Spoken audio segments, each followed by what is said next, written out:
The Special Fathers Network is thrilled to be sponsored by Rubin Law, a multi-generational law firm dedicated exclusively to serving families raising children with special needs. It's not one thing they do, it's the only thing they do. To find out more, go to rubinlaw.com, RUBIN law.com, or call 847-279-7999 and mention the Special Fathers Network for a free consultation. 847-279-7999, Rubin Law. Craziest thing is one of the symptoms of Angelman Syndrome is a happy and excitable demeanor. If you ever get to meet an angel, they are so happy all the time. Even when they're frustrated at not being able to do something, they'll laugh. It is such a joy-filled diagnosis. It's challenging. It is very challenging. That's Nathan Woerner, a missionary with Send International and a father of 2 children, including Ada, who has Angelman Syndrome. Nathan tells of his family's travels to Japan and the differences between American and Japanese doctors.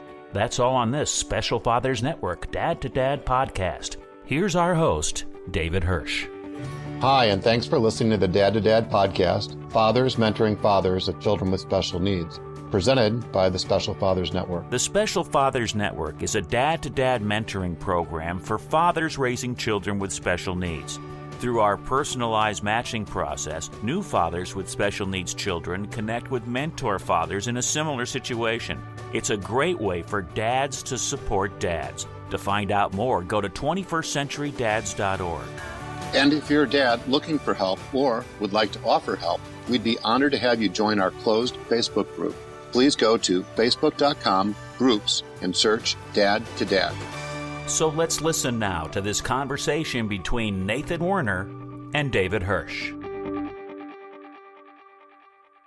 I'm thrilled to be talking today with Nathan Woerner, presently of Knoxville, Tennessee, who's the father of 2 and an international missionary with Send International, a Christian missionary organization. Nathan, thank you for taking the time to do a podcast interview for the Special Fathers Network. Absolutely. I'm honored to be here. You and your wife, Mariah, have been married for 14 years and are the proud parents of 2 girls, Naomi, 4, and Ada, 2, who has Angelman Syndrome. Let's start with some background. Where did you grow up? Tell me something about your family. I'm the middle of 5 kids. Got 4 boys and the youngest is a girl. My family moved an awful lot, but I can proudly say that I'm from the Southeast United States. All of my family are very well connected, and interestingly, the majority of us are homeschooled most of our educational career. Very interesting. So, out of curiosity, what did your dad do? He was a computer consultant, particularly focusing on accounting packages and small business development. Is your dad still alive? He is. And does he live there in Tennessee, or where does he live? He lives outside of Nashville, Tennessee, in a little town called Centerville. How would you describe your relationship with your dad? Very, very solid. Of course, as growing up, I've had some rough patches, but we've reconciled very well, and I love my father very much. When you think of your dad, what comes to mind as far as lessons learned or the role model that he was? He was a very passionate man. He was an entrepreneur and always willing to take risks. He had a special kind of confidence that gave him the ability to, no matter how many times he got knocked down, no matter how many times his project failed, he got up and had another one ready to go. So he taught me some real stick-to-itiveness, some real perseverance, even in the midst of some significantly challenging times. So I know that there's a deep spiritual belief that your family has, and I'm wondering where that came from. Yeah, my family, both mom and dad, are multiple generation Christian and very, very passionate about their faith. It is not an element of their life. It's the core of their life. And so that was passed down to all of the children. We all have seen great and amazing things happen from a God that loves us and cares for us. That's fabulous. Why don't you tell me where you went to school, Nathan? I got my undergrad in communications from Middle Tennessee State University, and then have a certificate of biblical ministry from Columbia International University in Columbia, South Carolina. So you started out focused on going into the, call it camping arena. You did some work in the business arena. And from what I remember, you spent a fair amount of time at a YMCA in Greenville as an after-school counselor. And then for the last about same number of years, you've been with Send International. What does Send International do? Send International is a international church planting ministry. We exist in some 60 plus countries. We have well over 300 missionary families, individuals or families. Primarily their sphere is in Asia and the Eastern Europe area, but we're all over the world. And their goal is to bring the hope that we have found in Jesus to countries that are lacking hope. And it's transitioning well into what we foresee our future ministry being, which is bringing the hope that we found into the special needs life through Jesus into a group of people, community of people that are particularly in need of that hope.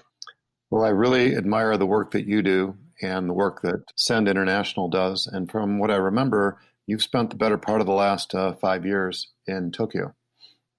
Yeah, it's the largest city in the world, 37 million people, which is mind-boggling. We're now in the state of Tennessee, and for those of us that also lived in Texas, it's the entire population of Texas plus Manhattan squeezed into the size of Dallas County. So it's very compact. It's very modern. It's really beautiful. We love being there. I had both of my daughters there, which was a fantastic experience for me. It was somewhat more traumatic for my wife. It's been a really great place for us. Well, I'm hoping for your sake that if your goal is to get back to Tokyo as soon as possible, that once these travel restrictions are lifted, that you and Mariah and your girls will be able to do that. Yes, we are too. So let's switch gears and talk about special needs, first on a personal level and then beyond. And I'm sort of wondering, before Ada's diagnosis, if you or Mariah had any experience with special needs.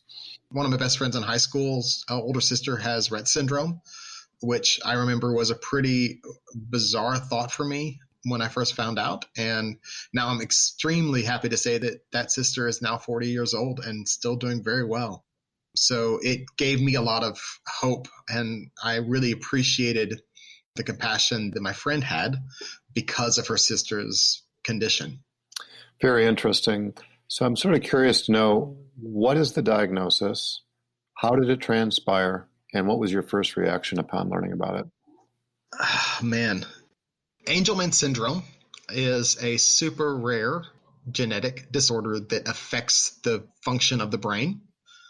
My daughter is missing about 5 million pairs of her DNA, which is about 0.5% of her DNA. And typically it takes a while for it to be diagnosed. It's often misdiagnosed as either epilepsy or cerebral palsy. In our particular story, when Ada was born, there was some unusual circumstances at birth. She was going through some distress at birth. And then when she came out, she was very, very pale, which is actually one of the symptoms of it is hypopigmentation, so a lack of pigmentation. But everything looked good. Every test looked great.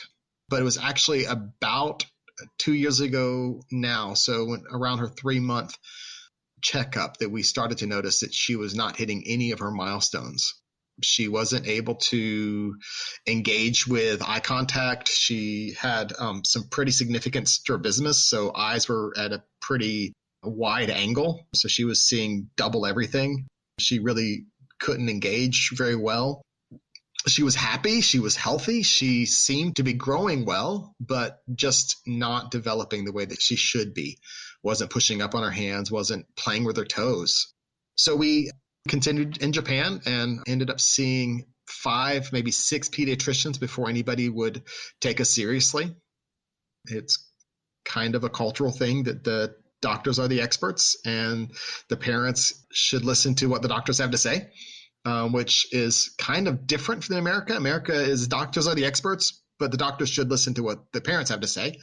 And so after making one phone call to a doctor that was more familiar with working with the Western mindset, I called him and said, I would love for you to see my daughter and refer us to the hospital. He said, I will be happy to see her. And if I think she needs it, we'll refer her to the hospital.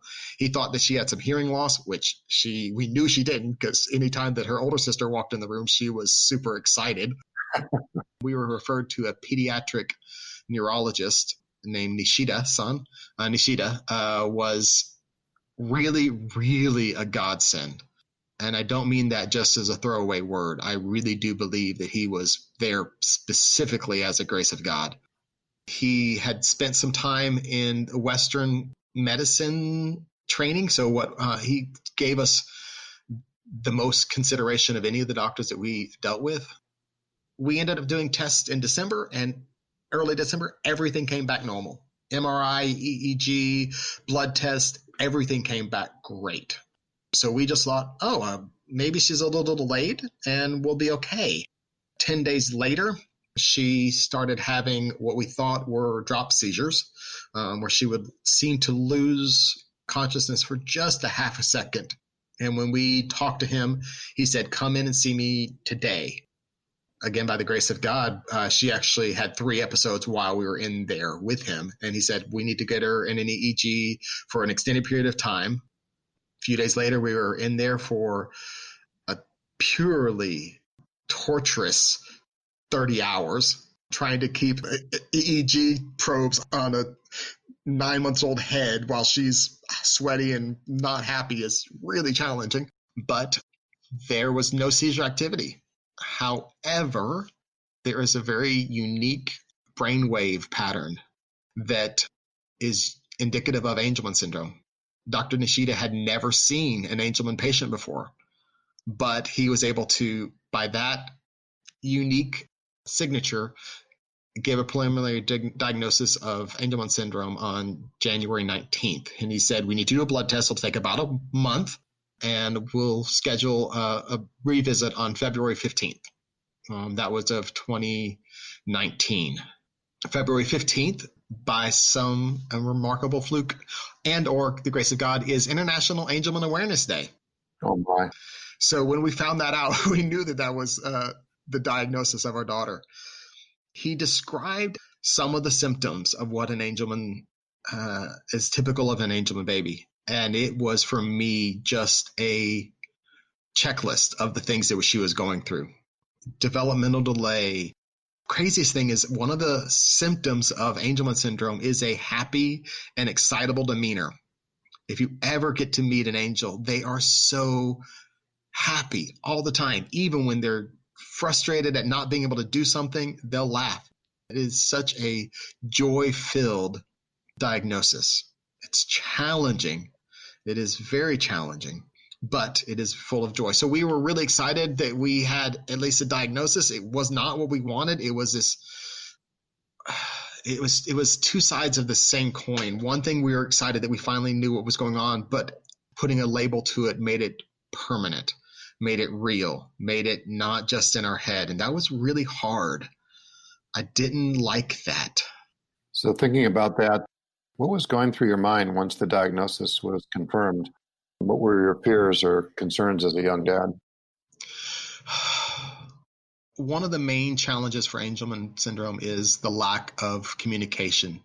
It requires a whole lot of motor planning, a whole lot of control to be able to talk. And so most Angelman kids have no verbalization or maybe a 10-word vocabulary.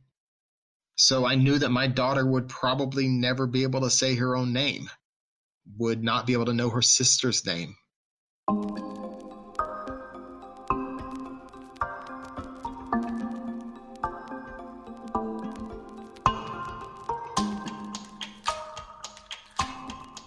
We got to see some really amazing coincidences. They're not coincidences, but amazing providences.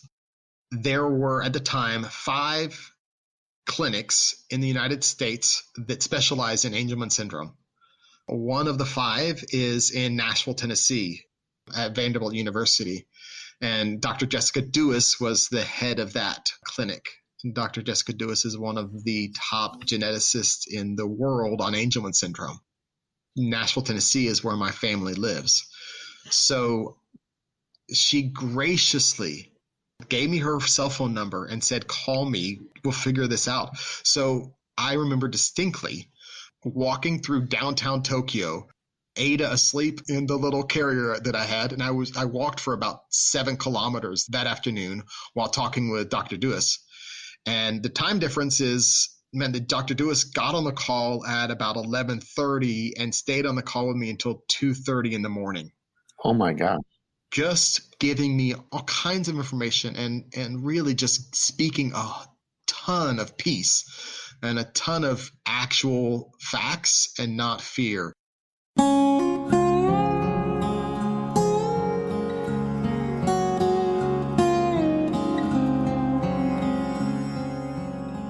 So after the conversation with Dr. Dewis, she invited me to see her at the clinic at Vanderbilt. And we were still in Tokyo at the time, so we had about a month and a half before we had to be back in the States. So we quickly packed everything up and returned to the States in the throes of jet lag, but in a clinic with Dr. Dewis. It was amazing. She said that Ada looked really, really good for her age and for the diagnosis. We did some additional testing to find out exactly what type of Angelman syndrome she has. But from then on, we had a beginning of a team around us to help us. And we were back in the States where I could speak English to anybody and they would understand me, which is a blessing. We got to meet the first child with Angelman syndrome a few weeks later, a little boy named Silas, who is about a year older than our daughter Ada and could be her twin. It's amazing how much they look alike. In fact, I saw a picture of Silas on Facebook and I asked Mariah who took that picture of Ada. Silas's parents are in the medical field in Nashville, and they suggested that we, just in case, have some emergency seizure medication. So we got a prescription on April 14th. We picked it up, and Good Friday of last year, we were visiting some friends, and Ada started behaving a little bit strange. We thought she might have a fever. So we took her temperature. She had a very, very slight fever. We were going to go have dinner with the friends. We got in the car, drove about 1.5 miles, and she was in full-blown seizing, long seizing.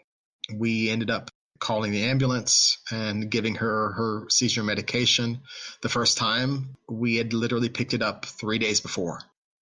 She spent the night in the emergency room. Again, we're in Nashville, so we were able to go to Vanderbilt and see the team that was already tasked and equipped to help her. Man, to talk about an emotional thing, that took some... That was probably the scariest situation in my entire life. I was driving to the hospital. The paramedics said, hey, I'm going to recommend you go to the hospital. We could take you. You could go. You've already given her seizure medication, so she should be okay, which was not the case. But we did drive on to the hospital, and on the way there, she started some significant seizing for more than 22 minutes before the doctors were able to get that under control. So I remember pulling up to the ER, grabbing my daughter and running in and saying, I have a 1-year-old who is actively seizing. And they grab her. Mariah goes up to the room with her, and I have to park the car and figure out what I'm going to do with my other daughter. Wow.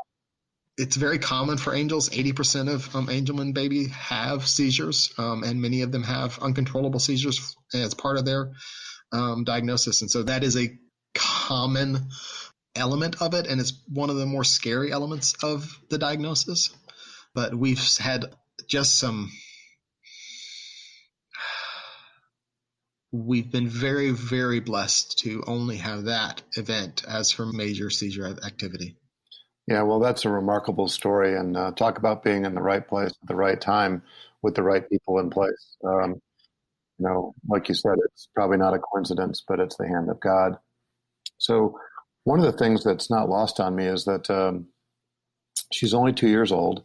The experiences you're describing are within the last year or so. And have things stabilized to the point where you're like, oh, okay, I think we got this? Like we can move back to Japan where we're not going to be close to Vanderbilt. We're not going to be in the U.S. There's going to be some cultural barriers. I don't want to go fast forward because I'm like, oh my gosh. But you've come a long way in the past year. And I'm wondering if it's because you've gotten some meaningful advice or what's transpired in the past year that's sort of helped you and Mariah balance everything. That is a really good question. It's actually one we hear a whole lot as we are preparing to return to Japan. The answer is Japan's medical system is fantastic. It's not like we're moving to remote Africa where we're going to be hours away from the nearest doctor. We will probably be within 10 kilometers or about 8 miles from some of the best hospitals in the country. I think the thing that is biggest to answer your question is we have been blessed. We have been gifted. We have developed a team around us that love our family, that love our daughters, and that are really, really skilled at caring for Ada.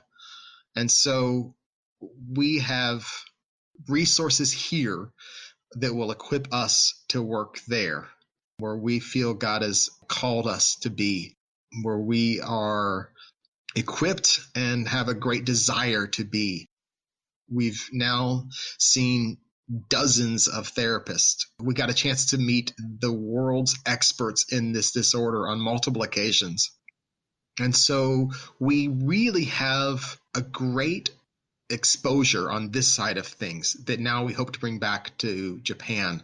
This idea of an ambassador, what I'm doing now is kind of an ambassador for Angelman to the rest of the world, the broader sense of the world. This people that listen to this podcast are going to get an exposure to something that otherwise they probably would never hear of. When we get to Japan, we're going to be ambassadors of both the truth and the facts and the hope that we found in medicine and the therapies and the therapeutics that are being developed to help treat this. And on the other side of things, I have found a great peace, a peace that goes beyond what I can explain in my faith, that I want to bring that to Japan, to people that otherwise, when they get a diagnosis like this, don't have that framework, don't have that safety net, don't have that hope that I have been just overwhelmed with. Yeah, well, it's remarkable. Thank you for sharing. And I'm wondering what impact Ada's situation has had on your marriage and your extended family for that matter. Yeah, we had our daughters later in our marriage. We've been married for now for 14 years, and we have a 4-year-old and a 2-year-old, which means most people can do the math. We were 10 years into our marriage before we had our first child. This diagnosis, both the pregnancy and then the diagnosis, were shocking, but we work very well as a team. My wife and I are uniquely suited for each other, and I'm incredibly grateful for Mariah and her steadfastness, her perseverance in the midst of trouble. So yes, it has had an impact on our marriage. And I would say I miss some of the freedom that I had when it was just the two of us, especially now with all this, with the COVID reality that's going on. It's been months since I've been able to date my wife, but I spend every waking moment with her. So there's that. But it's a sacrifice that we are equipped to handle. We really are. And we love our daughters. So I'm actually super blessed to be in this situation right now. We've been in social distancing, social isolation now since the middle of March. We were given the freedom to spend a lot of time with my kids that I know a lot of dads don't get. I'm investing in my daughters now. I'm reading books to my daughters. I'm doing therapy with Ada regularly. And man, they are thriving. while also greatly desiring to hug every single person that walks by. Yeah, well, that's got to be a challenge, especially the physical contact aspect of it. So I'm thinking about supporting organizations that you and your family have relied on for Ada and then for your family overall. And I think you talked a lot about Angelman's and angelman.org. It's an amazing resource. But I'm thinking beyond that. What organizations have been helpful for you so far? So the ASF, Angelman Syndrome Foundation, and the Foundation for Angelman Syndrome Therapeutics, FAST, two separate organizations, have both invested greatly in us. We are very close friends with some of the leadership of both of the organizations. We've been able to connect with several organizations in Japan. There's Anjuro no Kai, which is the angel group, and it's a group of about 180 Angelman families in Japan, and we're connected with them. We also have Mariah has connected with a group called Hitori de wa Nai, which means you are not alone. It's a group kind of like this 21st Century Dads, Dad to Dad, where Facebook group that shares resources that says you're not there by yourself. This is a crazy, whatever diagnosis you have, autism to Angelman, it doesn't matter what the diagnosis is. There's other folks out there.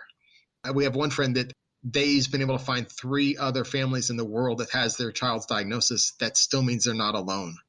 Connecting that has been really good. We are connected with Johnny and Friends out of California, a wonderful resource, particularly for us as we are looking at how to resource churches and organizations in Japan to love on families with special needs. They are a really, really solid and very well-established organization. And the 21st Century Dad has invested in me greatly as I've been processing kind of what you were talking about earlier of there's a necessity to not harp on the past, to not beat yourself up over your perceived failures. And there's a necessity to not live in fear of the future, but to be present where you are. When I got connected with 21st Century Dads, the reminder that, hey, if you do your estate planning well now, you don't have to have that unknown ahead of you because you've already decided, and now it's into the past that you can lean on and relax. So we have been blessed by those reminders, and some of the other resources that we've received from you guys has been really, really helpful. Yeah, well, what's equally impressive, Nathan, is that you and Mariah are super, well, I was going to say you're super young parents, but you have super young kids. I think that's the point. Yes. And so you're a little bit more seasoned by age, but your girls are super young. They're only 2 and 4 years old. And what is most impressive to me, and I've been advocating for kids and dads for like decades, is that you are being more intentional and proactive than virtually all the other dads who have kids your age. And what I'm witnessing, based on how we've gotten to know each other and how you've shared your story tonight, is that you're seeing results, right? And you're empowered. And there's less mystery. You're not in denial about the situation. You're leaning in. And whether that's on your own power or, like you'd often mention, it's the hand of God playing a role in your lives in so many different ways. And I'm hoping that you're just the visible testimony for the way that other young families with young children, should be embracing this. Every situation is different. You never want to compare yourself to anybody else, but it is remarkable that you've had the experiences that you've had, and you're focused and positive and upbeat, which is not a given based on the fact pattern that you just described. So, when I first got here back to the States with this diagnosis, I remember thinking, so do I have permission to keep working in ministry? Can I continue to do what I'm doing? I remember this really clear thought of, does this prohibit me from doing ministry? And the reality is, no. It actually has blessed me in the ability to do a ministry that is much more focused on a group of people that need it much more than I could have ever imagined. And without Ada, I would never been able to join that in that ministry.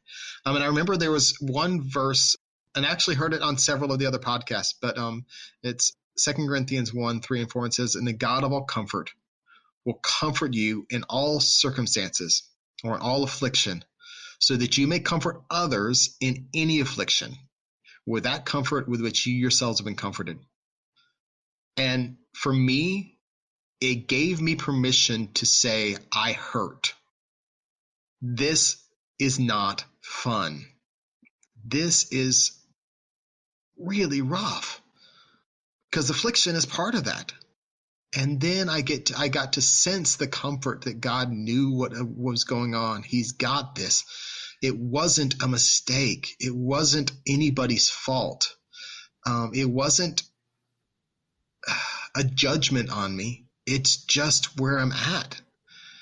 And then it gave me a hope to be able to share my story, my crazy stories, my insane stories with others, so that they might see the same hope that I have with whatever situation you're in.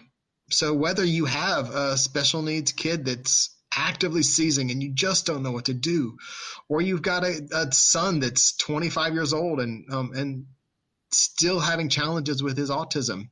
I mean, it doesn't matter what the circumstances are. This life is full of really hard things. So if I have anything to give you, if I have any hope, it's that there is a comfort that can be found in God, and then a purpose for that affliction to then bring comfort and hope to those around you. Yeah, well, very well stated. Thank you again for sharing.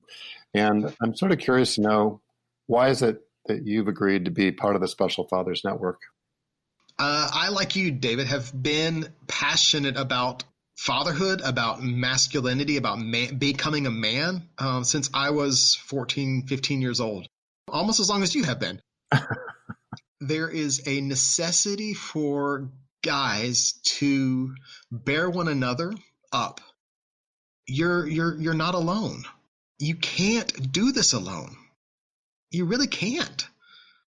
I don't care if you're a muscle builder and you're incredibly strong, or you're a paratrooper and you're incredibly brave. You can't do this by yourself. So I know I can't do this. I'm completely incapable of running my family by myself, of caring for my daughters by myself, of loving my wife well on my own. So I rely on God an awful lot. And I rely on those men around me that have walked the path ahead of me a little bit. There's a Japanese idea of sensei, and there's a Japanese idea of senpai. A sensei is the master that has got it all together. They completely understand whatever topic it is. And then there's a senpai, and the senpai is the person that's like 7 steps ahead of you. Somebody that's got a little more experience under their belt than you do. There's kind of this idea of a senpai as the high school senior who kind of brings the high school freshman up underneath them and says, hey, there's some rough stuff ahead of you. Be careful how you relate to this teacher and how you relate to this clique and whatever it is. They're not masters. They just know a little bit more than you do. And so I need some senseis in my life, and I also need some senpai in my life. And I think that the special needs community has those, if we can call them out and give them the permission to find value in their experience, and then give them the platform to communicate that, then I'm all for it, because I need it. I'm not going to get through this on my own. Yeah, well, thank you for sharing. One of the thoughts that comes to mind, and it was a quote that my grandmother was often heard saying, which is from your lips to God's ears. I'm hoping that that's the case, that more dads will get that message and embrace it, whether here in the U.S. or in Japan for that matter. So I'm wondering if there's anything else you'd like to say before we wrap up. I think that there's a verse in the Bible that says, always be ready to make a defense for the hope that's within you. And the only way that works is if you're in a situation where hopelessness is expected. And the truth is, so many of us, me included, when I got a diagnosis, a title, a label for my daughter, And there's a temptation to be hopeless, to lose hope.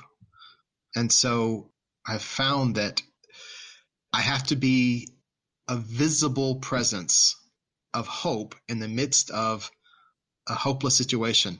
And so if I can encourage any other dad that's in this situation, find out where that hope is. Find your hope. Lock onto it. Anchor yourself in it. Let your hope shine in times of hopelessness, and love your wives well. Guys, they bear all kinds of burdens that you will never know.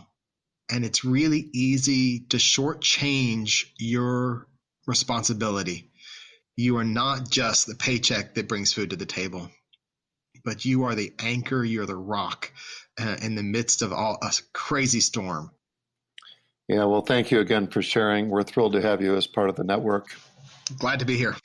So if somebody wants to learn more about Send International, about Angelman's, about any of the resources we've talked about here, what's the best way to get in contact with you? To be able to get in touch with me with Send International, go to send.org/Woerner, Woerner, which is how you spell my last name.